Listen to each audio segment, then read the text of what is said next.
안녕하세요. 사연 읽어주는 남녀, 옛 이야기입니다. 오늘도 와주셔서 감사합니다.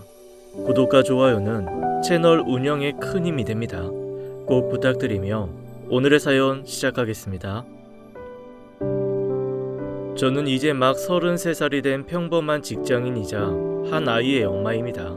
결혼을 하지 않으려고 했지만 사랑하는 사람을 만나서 결혼이라는 결실을 맺고 눈에 넣어도 아프지 않을 천사 같은 아이를 키우는 재미에 요즘 푹 빠져 있어요.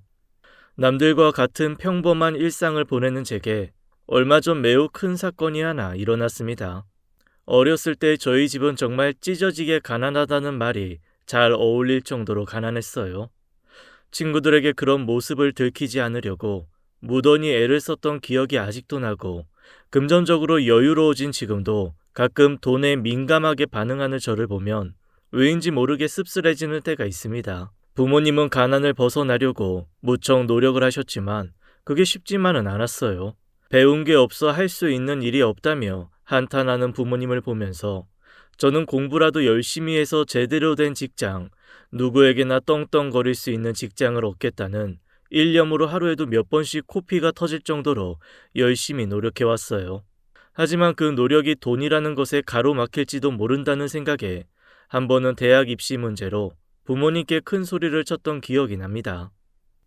엄마 아빠가 지금까지 뭘 해줬는데? 공부할 시간 쪼개서 아르바이트하고 그 돈으로 학원비 내면서 내가 이 정도까지 해냈는데 엄마 아빠가 도대체 나한테 뭘 해줬다고 대학도 못 가게 하는데, 나 대학 못 가면 확 죽어버릴 거야.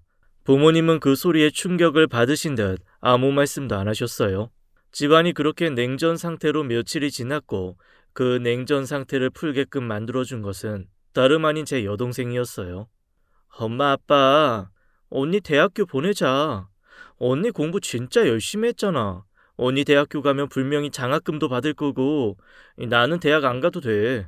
그러니까 나 대학 안 가도 되는 비용까지 합쳐서 언니 대학 보내주자. 나는 언니만큼 공부를 잘하는 것도 아니잖아. 내가 고등학교 가면 바로 취업 반으로 넘어갈게. 사실 저는 여동생이랑 그렇게 친하지 않았어요.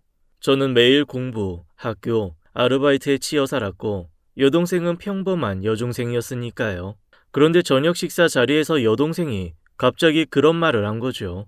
여동생의 설득에 부모님은 결국 저를 대학교에 보내주셨어요. 여동생은 중견 기업에 취직했고 꾸준히 일해오면서 최근에는 한 팀을 이끌 정도로 성장했어요.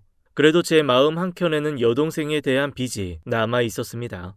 제가 결혼을 하고 난 후에 여동생이 집안에서 결혼 압박을 받아왔는지 어느 날 갑작스럽게 상견례를 할 테니 시간을 비워두라는 연락을 하더라고요.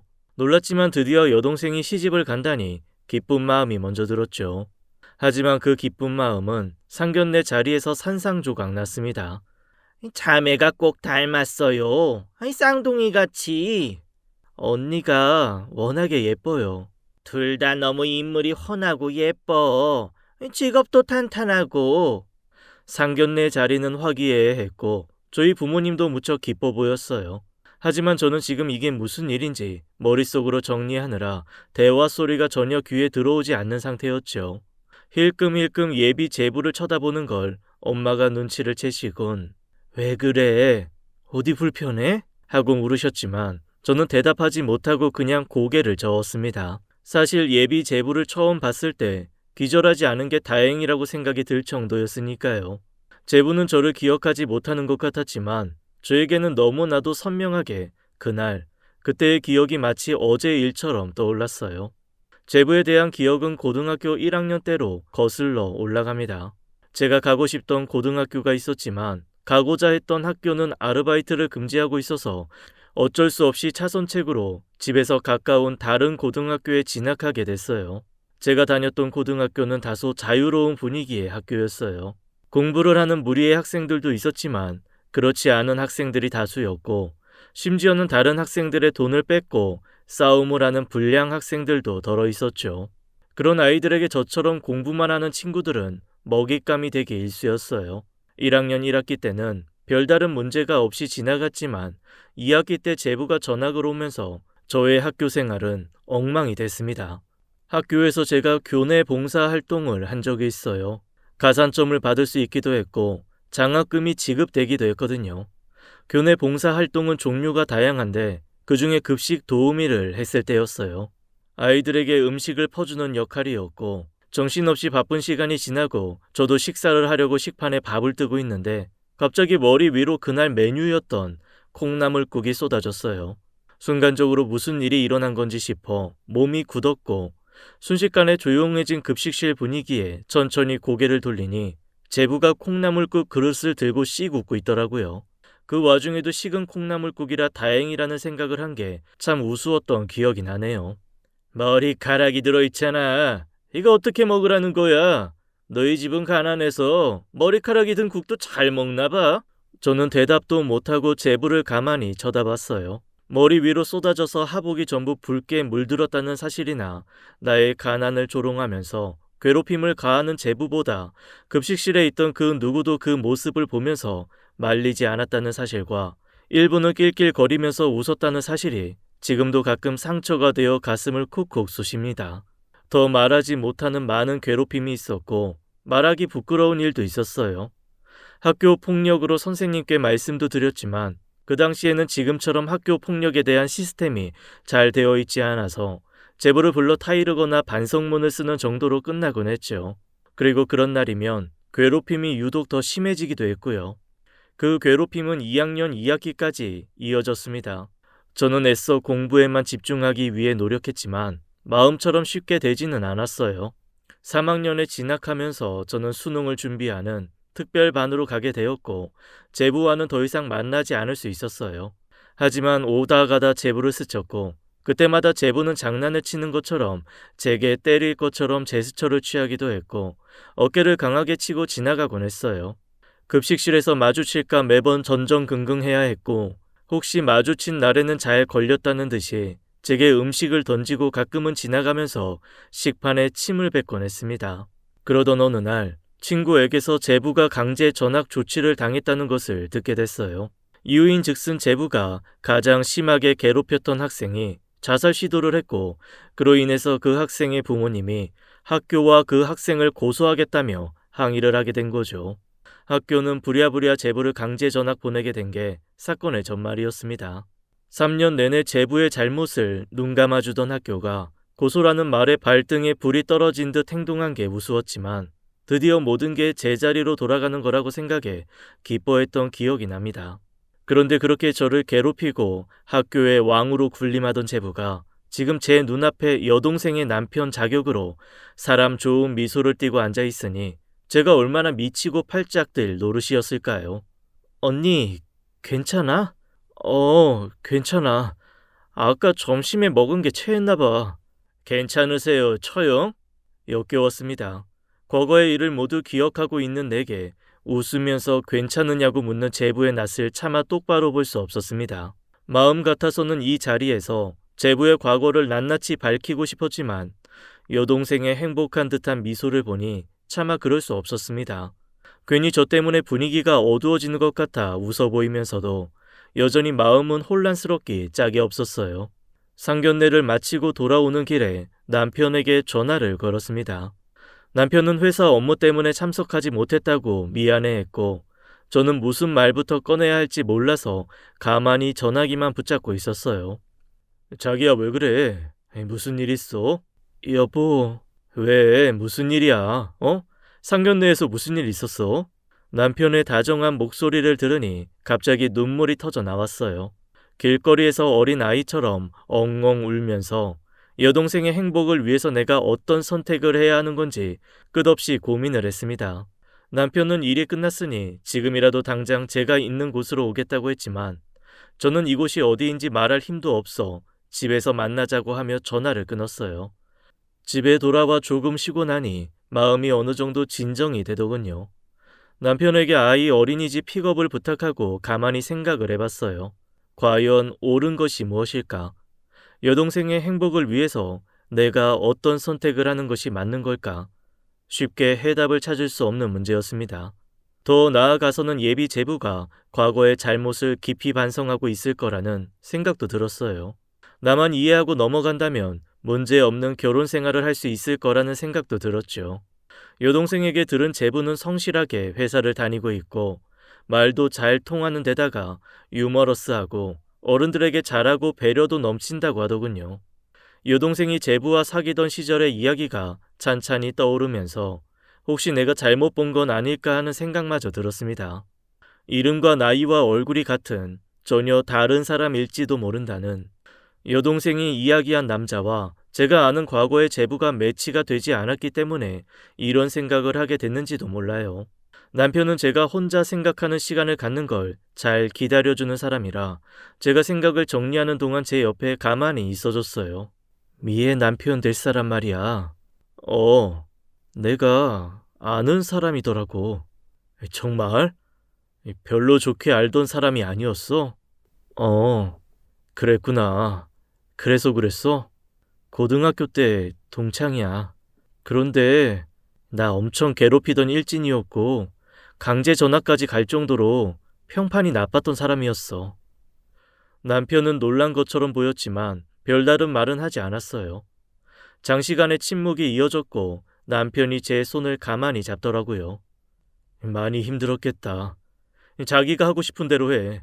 내가 지원할게. 남편의 따뜻한 말 한마디에 다시 울컥 눈물이 쏟아질 것 같았어요. 과거의 나쁜 기억들이 전부 치유될 수는 없겠지만 그 말 한마디가 내게 어떤 선택을 하더라도 항상 내 편이 돼줄 사람이 있다고 믿게 되더라고요. 그런 남편이 있어서 생각을 굳히게 됐습니다. 과거는 과거니까 동생 이야기 들어보니까 지금은 성실하게 지내는 것 같더라. 시부모님들도 다 좋은 분들 같아 보였어. 미애를 보는 눈빛이 따뜻하더라고. 반성하면서 잘 사는 사람일 수도 있으니까 미애를 사랑해주니까 그래서 그냥 모른 척하는 게 맞는 것 같아. 그렇게 하겠다고 마음을 먹었는데도 불구하고 사실 마음이 찝찝한 것은 사실이었습니다. 하지만 여동생에게 빚이 있는 저는 더 이상 여동생이 불행해지길 바라지 않았어요. 여동생이 사랑한다면 제가 함구하고 있는 게 맞는다고 생각했죠. 하지만 그 생각이 그렇게 오래 가지는 못했습니다. 하루는 여동생이 결혼 날짜를 잡았고 청첩장이 나왔다면서 밥 한번 같이 먹자고 저희 사무실 근처로 온다고 하더라고요. 기왕 축하해 주기로 했으니 기쁜 마음으로 여동생을 만나러 갔어요. 여동생은 전에 없이 밝은 미소로 제게 청첩장을 전달해 주더라고요. 그런데 청첩장을 전달해 주는 여동생의 손목에 멍이 들어 있었습니다. 이 손목이 왜 그래? 별거 아니야. 저는 이혼을 전문으로 하는 변호사로 여동생의 손목에 난 멍자국이 절대로 별게 아니라는 것을 알 수 있었습니다. 저는 눈앞이 새하얘지는 것을 느꼈어요. 여동생은 급하게 손목을 가렸고 다시 아무 일 없다는 듯이 웃으면서 결혼식에 대한 이야기를 제잘거렸죠. 그 시간이 어떻게 갔는지 아직도 기억이 잘 나지 않아요. 비약일 수도 있지만 예비 제부와 여동생의 멍이 깊은 상관관계가 있다는 걸 직감했죠. 당장이라도 무슨 일이냐고 캐묻고 싶었지만 말하고 싶어 하지 않는 여동생에게 꼬치꼬치 캐물을 순 없었어요. 여동생과 헤어지고 돌아오는 길에 심장이 불에 끓는 것처럼 화가 났지만 머릿속은 그에 반해 천천히 차가워지더라고요. 예비 제부의 과거 일은 묻어두고서라도 지금 여동생에게 해가 된다면 가만히 손 놓고 두고 볼 수는 없는 노릇이었습니다. 워낙에 공부만 했던 터라 사회인이 되고 나서 고등학교 친구들과 가깝게 지내지 못했어요.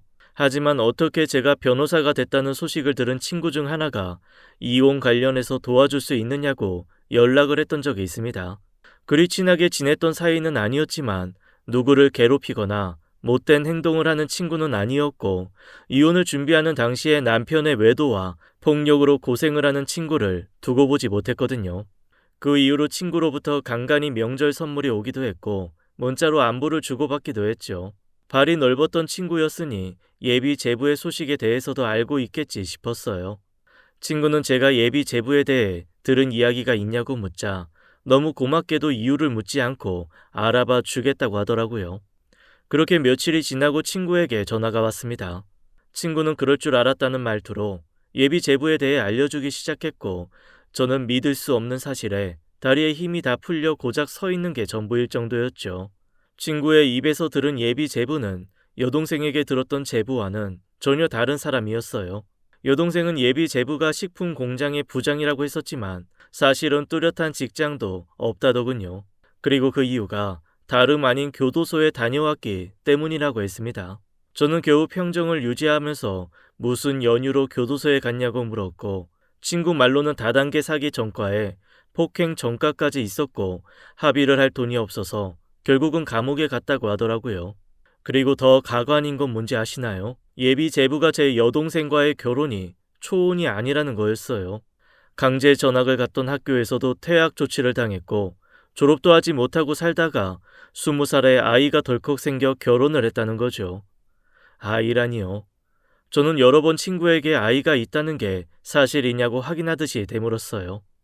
그것만큼은 거짓말일 거라고 믿고 싶었는지도 몰라요. 따지고 보면 그 아이가 지금 13살이겠더라고요. 냉정해졌던 머릿속이 다시 복잡해지기 시작했어요. 어디서부터 뭘 바로 잡아야 하는지도 알 수 없었죠. 중요한 건 더 이상 묵과하고 넘어갈 수 없다는 거였어요.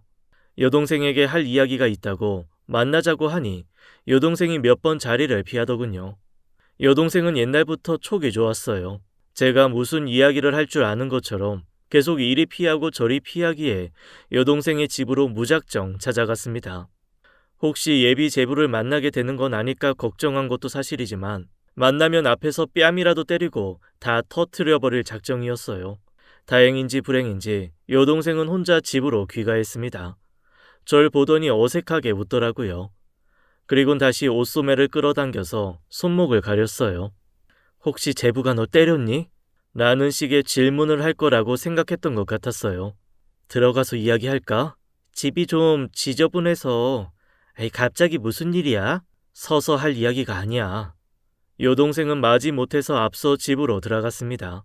따라 들어가면서도 어떤 이야기를 먼저 꺼내야 할지 여전히 갈팡질팡하는 상태였어요. 신혼집으로 쓰기로 했다는 이야기는 들었지만 집안이 많이 바뀌어 있더군요. 그럴 필요가 없는데도 불구하고 여동생에게 죄책감이 들었어요. 행복을 짓밟는 건 아닐까 하는 말도 안 되는 생각도 들었죠. 그래도 한순간의 슬픔을 두려워하다가 평생의 불행을 여동생에게 안겨줄 수는 없었습니다. 여동생이 차를 내왔고 찻잔이 상에 놓이는 소리가 들리자마자 저는 무슨 스위치라도 눌린 사람처럼 말을 쏟아냈어요. 여동생의 얼굴도 제대로 보지 못했지만 해야 할 말은 다 했어요. 제부가 결혼을 했고 13살 난 자식이 있으며 직업도 없고 교도소에 다녀온 전과도 있다면서요.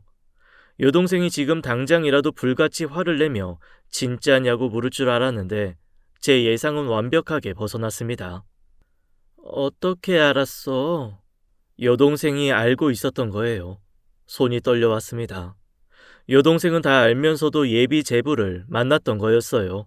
그제서야 여동생의 얼굴을 바라봤습니다. 여동생은 아무런 감정이 없는 사람처럼 보였어요. 너 알고 있었어? 여동생은 별일도 아니라는 듯이 고개를 끄덕였습니다. 어떻게 이게 별일이 아닐 수 있을까요? 제 상식으로는 도무지 이해가 가지 않았습니다. 물론 여동생이 아무것도 모르고 결혼을 하는 게 아니라 여동생이 모든 것을 알고 있음에도 결혼을 하겠다고 결심한 것에 차이는 분명히 있다는 것을 알고 있었습니다. 그래도 저는 도저히 여동생의 결정을 이해하기 어려웠습니다. 그 사람 철들었어. 과거 이야기는 나도 누가 전해줘서 알게 됐어. 그 이한테 다 물어봤고 그 이도 다 맞다고 했는데 지금 후회하고 있다고 했어. 일자리는 구하려고 지금 노력하고 있고 아이도 성인 될 때까지 양육비만 내면 돼. 나한테 양육비 달라고 한 적도 없어. 언니가 어디서 무슨 이야기를 들었는지 모르겠는데 그 사람 그렇게 나쁜 사람 아니야. 그리고 나한테 갑자기 이런 이야기하는 저희가 뭐야? 내가 행복하게 사는 게 싫어? 언니는 항상 언니만 중요하지? 내 인생이 어떻게 돌아가는지 알고 싶지도 않지? 내가 행복한 게 언니한텐 눈에 가시지? 항상 언니를 위해서 희생하는 포지션에 내가 있어야 만족하는 거야? 그래? 여동생이 그렇게 생각하고 있을 거라고는 전혀 생각하지 못했습니다. 대답도 하지 못하고 저는 도망치듯이 여동생 집을 나왔어요. 눈물이 참을 수 없이 쏟아지고 몸이 사시나무 떨리듯 떨렸습니다. 저도 계속 여동생에게 제가 빚을 지고 있다고 생각했어요. 여동생의 희생으로 제가 여기까지 올 수 있었다는 것도 알고 있었고요. 그런 제가 어떻게 여동생의 행복을 망칠 수 있겠어요. 지금 여동생이 얼마나 지독한 불행으로 빨려 들어가는지 알면서도 가만히 있는 것이 여동생을 불행하게 하는 거지, 그게 어떻게 여동생의 행복을 망치는 걸까요? 저는 악역이 되기로 작정했습니다.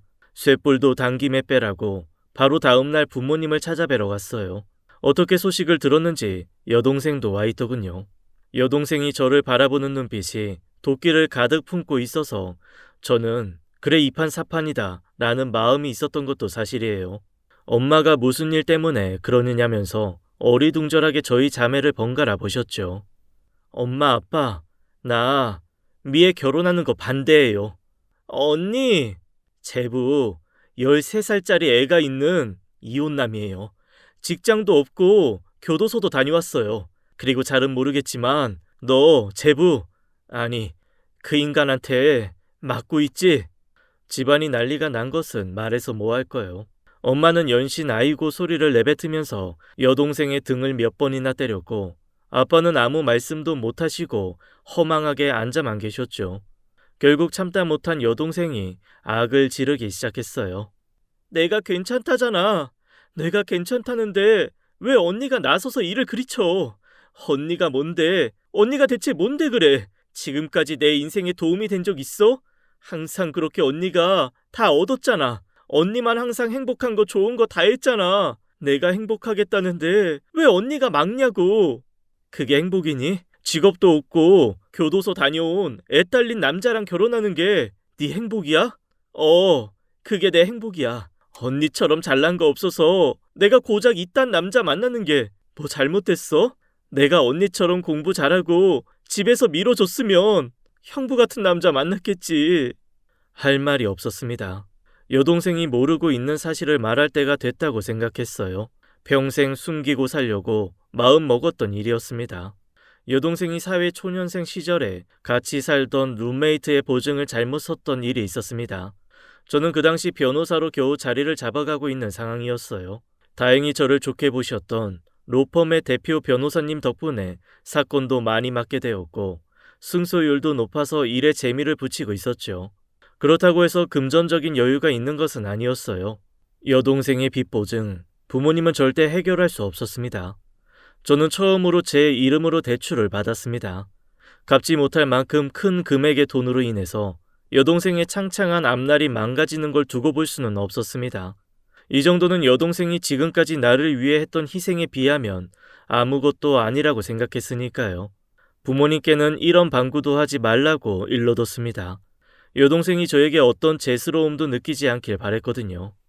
나는 단 한 번도 네 행복을 바라지 않은 적이 없었어. 그래서 항상 내가 희생했어? 나는 항상 너한테 미안했고 어떻게 해서든 내가 돈을 벌게 되면 너한테 보답하고 싶었어. 보답? 지금 내 결혼 망치는 게 언니 보답이야? 잘 알았어.